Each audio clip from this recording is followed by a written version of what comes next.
Berita ke-1. Ekonomi Bursa Efek Irak Perdagangan Saham.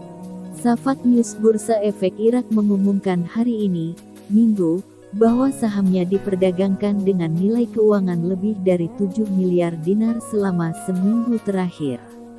Pasar mengatakan dalam laporan yang dilihat oleh kantor berita Safak, jumlah perusahaan yang sahamnya diperdagangkan selama seminggu terakhir berjumlah 48 perusahaan saham gabungan, sedangkan saham 38 perusahaan tidak diperdagangkan karena kurangnya konvergensi pembelian, harga pesanan dengan pesanan penjualan, sementara 17 perusahaan terus ditangguhkan karena tidak memberikan pengungkapan dari 103 perusahaan yang terdaftar di pasar.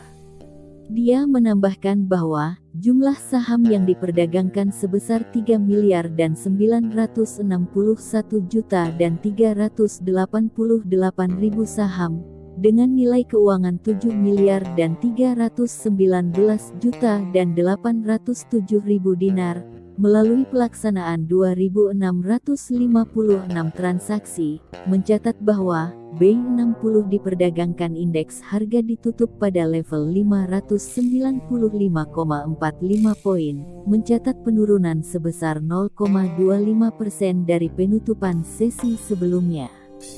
Dia mencontohkan, jumlah saham yang dibeli dari investor non-Irak pekan lalu sebanyak 266 juta saham, dengan nilai finansial 325 juta dinar, melalui pelaksanaan 55 DL, sedangkan jumlah saham yang dijual dari investor non-Irak mencapai 95 juta saham, dengan nilai finansial 315 juta dinar, melalui implementasi 180 DL.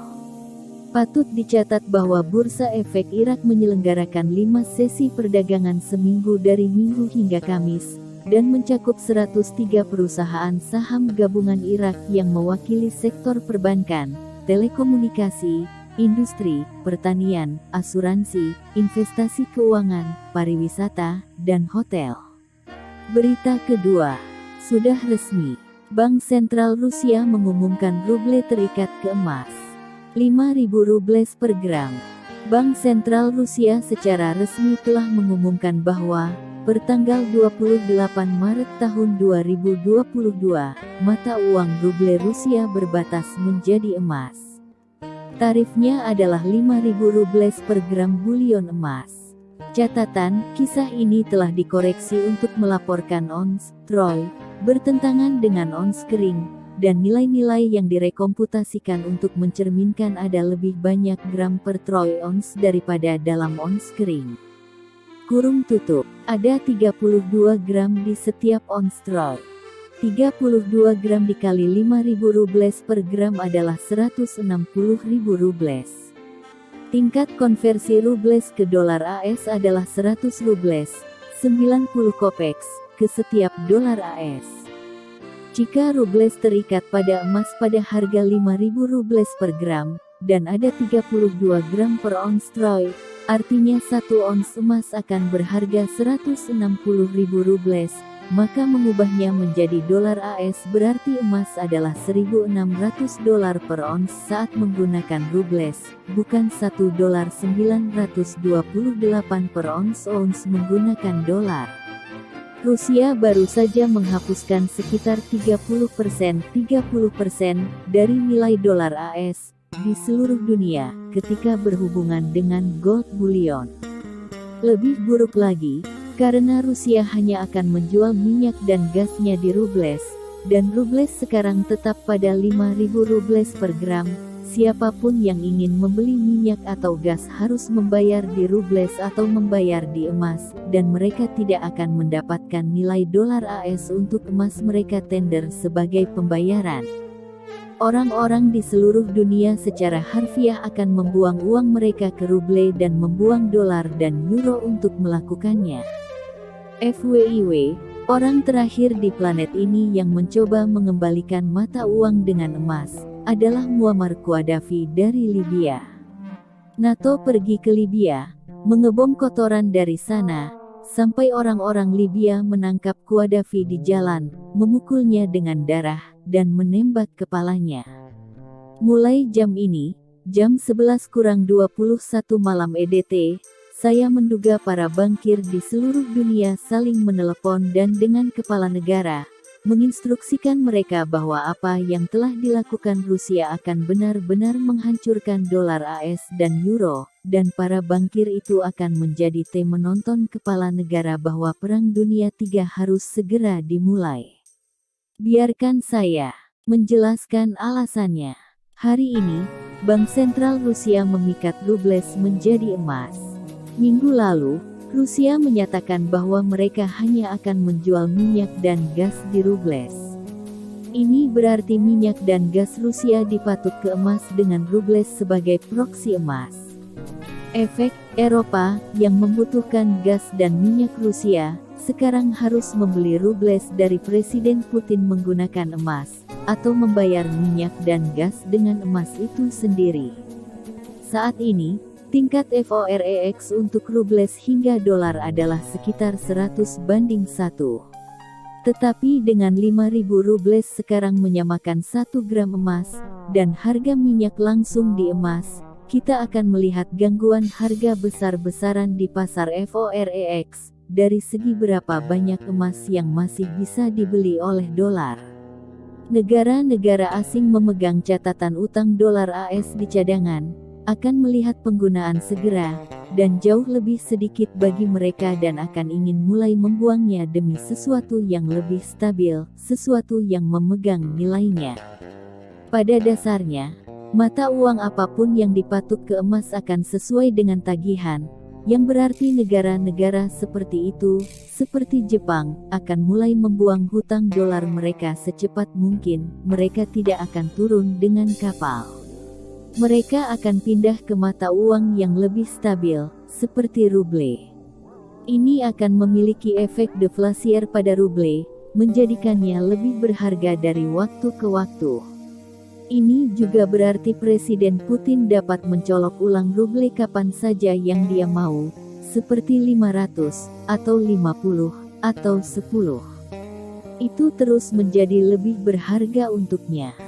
Hasil instan adalah bahwa semua negara asing yang membuang cadangan dolar mereka akan menyebabkan semua kelebihan dolar itu mulai pulang ke rumah, memicu inflasi hiper yang lebih buruk daripada yang sudah kita miliki sekarang di AS. Berita ketiga, Presiden Irak memperingatkan pemblokiran politik dan seruan untuk dialog.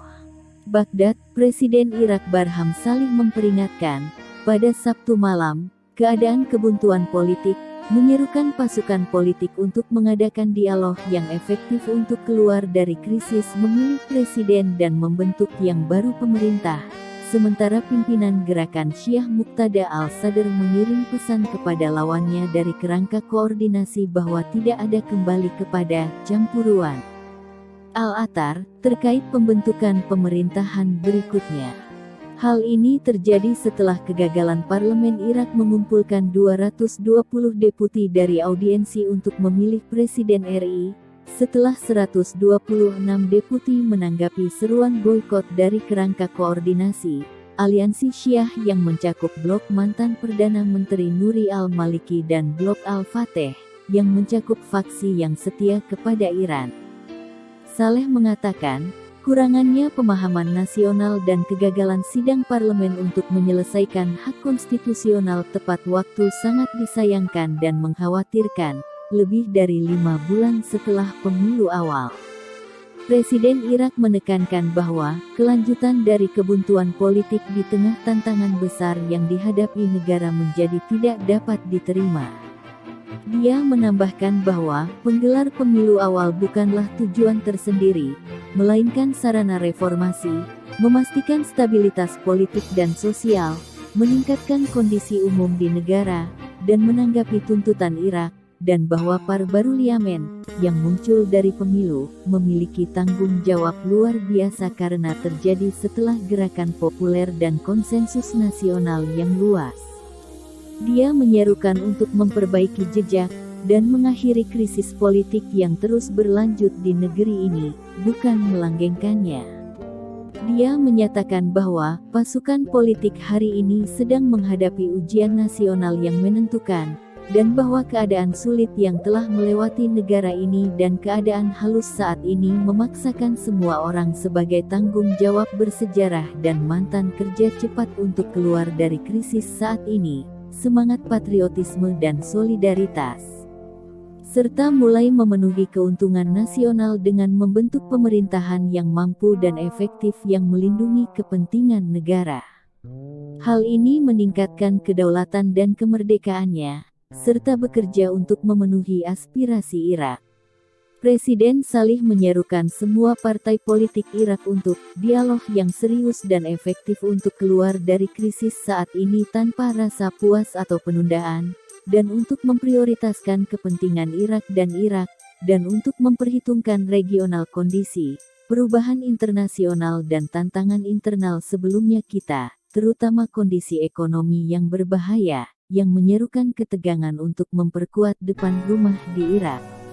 Jalan keluar dari krisis saat ini dengan cara memenuhi aspirasi warga, yang menunggu dengan antisipasi dan ketidaksabaran terbentuknya aparat yang menyatakan keinginan dan aspirasi untuk hidup yang layak dan bebas. Dan sebelumnya pada hari Sabtu, Presiden Parlemen Irak menunda sidang untuk memilih presiden hingga Rabu depan, setelah diboikot oleh lawan politik Muqtada al-Sadr yang merupakan bagian dari kerangka koordinasi yang mencakup pasukan Syiah dan faksi didukung Iran, selain Patriotik Serikat Kurdistan yang kembali mencalonkan presiden saat ini, Barham. Cocok untuk periode kedua. Secara resmi, 202 deputi ikut serta dalam sesi tersebut, terutama dari koalisi yang dipimpin Gerakan Sadris, yaitu 18 deputi kurang dari quorum 220 diperlukan untuk memulai proses pemilu. Terlepas dari kegagalan parlemen untuk memilih seorang presiden, pemimpin Gerakan Sadris, Muqtada al-Sadr, yang daftarnya mendahului pemilu parlemen terakhir, Sabtu, menyatakan penolakannya untuk kembali ke kuota, yang ia ungkapkan sebagai al-atar campuran terkait pembentukan pemerintahan berikutnya, menekankan upayanya untuk membentuk pemerintahan mayoritas nasional. Al-Sadr mengatakan dalam tweet melalui akun Twitternya, "Terima kasih kepada semua orang yang hadir dalam sesi karena cinta kepada Irak.